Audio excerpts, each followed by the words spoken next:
ভক্ত আমার এক আমার পরম ভক্ত এই ধরাধামের বুকে কোন ভক্তিমতী মায়ের গর্ভে যদি কোন সুসন্তান জন্মগ্রহণ করে, যেমন করে মাটি ভালো হলে ফল ভালো হয়, তেমনি মা ভালো হলে সন্তানকেও ভালো হতে হয়। কে ভক্তিমতী মায় আমার সদা সর্বদাই আমার চরণে পুজো ছাড়ে কিছু রাখতো না। সে মায়ের গর্ভে এক দুর্ভাগ্য সন্তান জন্মগ্রহণ করে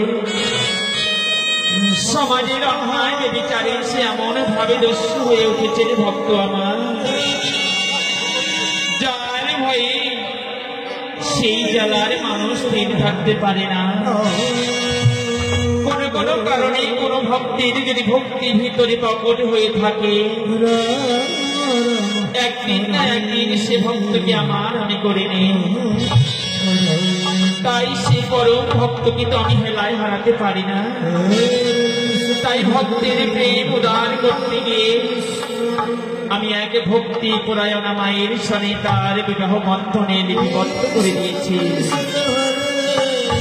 সেই ভক্তিমতী মায় আমার এমন ভাবে তার দেওয়া স্বামীকে এমন ভাবে ভক্তির ডোরে বেঁধেছে, আজ আমাকে ধরবার যেন পাগল এসে পাগলের মতো হয়ে গোপাল গোপাল বলে চিৎকার করছে। তো বাবা, এই ধরাধামের বুকে কোন শব্দ যদি অজ্ঞান ভাবে বারবার আমার নাম নিয়ে নয়ন জলে হাসে, সে ভক্তের ডাকে আমি আর স্থির থাকতে পারি না। দেখি আমার ভক্ত কিভাবে কেমন করে আমায় ডাকে, ভক্তকে রক্ষা করতে বারবার ছুটে যাব আমি তার কাছে।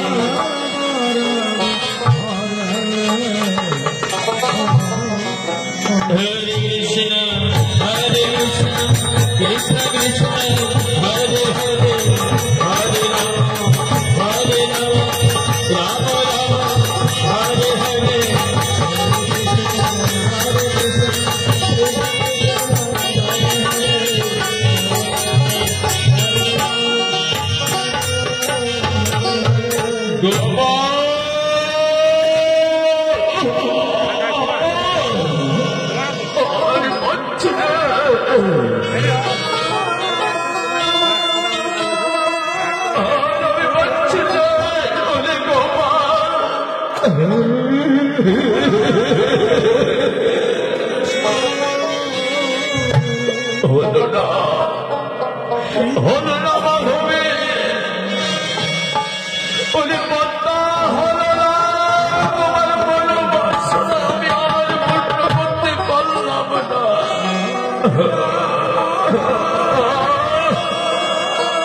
চলতে চলতে তোমার দোয়া কথা নিয়ে ভগবান জয় দিতে গিয়ে তুমি আমায় এমন মন্ত্র শেখালে, সে দেওয়া মন্ত্র নিয়ে আমি এমন একটি ছেলের কথা শুনলাম। জানি না মনটা কিভাবে কেমন হয়ে গেল আমার হৃদয়, তাই পাগলের জীবন হয়ে গেল। একটি বারো তোমাকে বলবার মতো সময় পেলাম না বার্তা, যাব সেই গোপালের সাথে। আমি ওরা বলে ওরা নিত্যা একটি বারো ভাবলাম না, আমি ছয়টি মাস কিভাবে কেমন করে অতিবাহিত করব।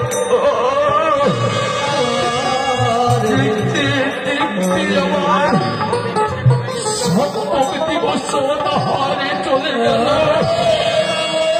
শরীরে শিরায় শিরায় আমার চলছে না, আমি যে আর পাচ্ছি নে বন্ধা, আমায় বুঝি ওরা হারে মৃত্যুকে করণ করতে হবে।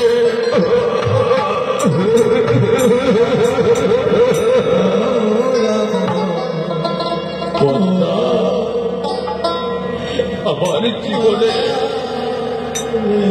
সুখের জন্য আমি যে ডাল ধরি না কেন,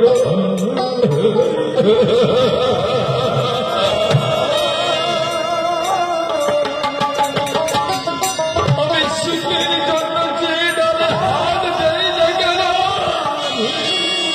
আমার সে ডালে ভেঙে পড়ে যায় বন্ধা। তাই না পারলাম তোমাকে সুখী করতে, না পারলাম আমি নিজেকে ধরে রাখতে।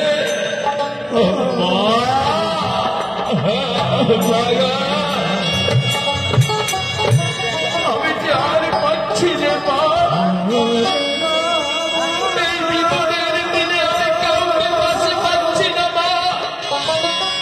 কেড়ে দেবে আমার একটি পুষ্ট, আমি কি শিবানে আমার পত্তার আদেশ পালন করবার ধরে ওই বৃন্দাবনে যাব।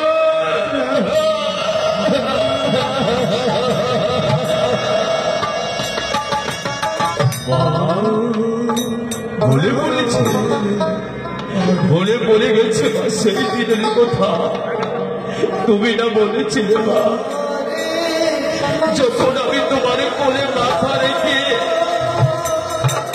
কেঁদে কেঁদে বলেছিলাম মা তুমি চলে গেলে আমাকে কে দেখবে মা, তখন তুমি নয়নে জল ছেড়ে দিয়ে বলেছিলে ওরা খোকা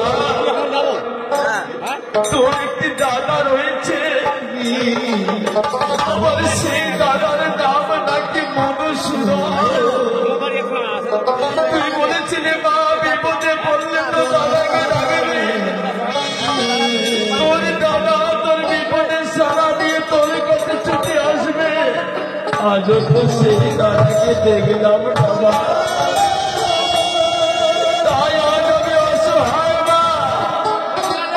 তোমার দোয়া কোথায়, আজ আমি আমার দাদাকে ডাকবো। দাদা মধুসূদন,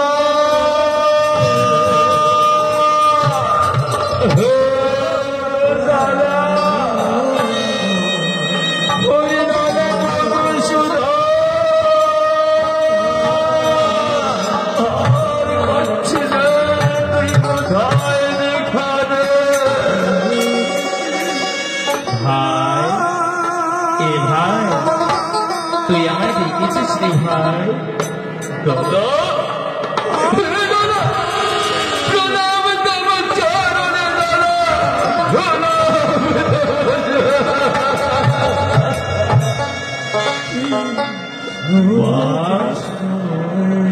এত সুন্দর আমার দাদা থাকবে তুমি আগে কেন বলো নি মা? কেন আমার মনে করে দেওনি আমার এই দেবতুল্য দাদার কথা? উনি দাদা তোমাকে দেখে আমি বড় ধন্য হয়ে গেলাম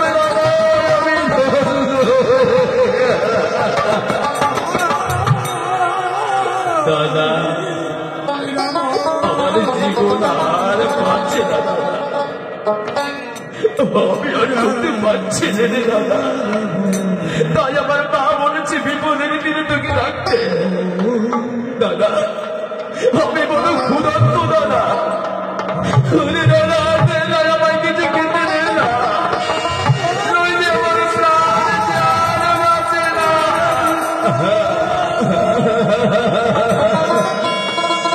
ভাই, আমি তো সদা সর্বদাই ননি মাকম ছানা ফিরিতে দিয়ে থাকি রে ভাই। আর তোর বড় ক্ষুধা লেগেছে বলেই তো আমি মাকম সঙ্গে নিয়ে এসেছি রে ভাই। বেশি ভাই, আজ আমি নিজ হস্তেই তোকে সেবা করাবো রে ভাই। দাও দাও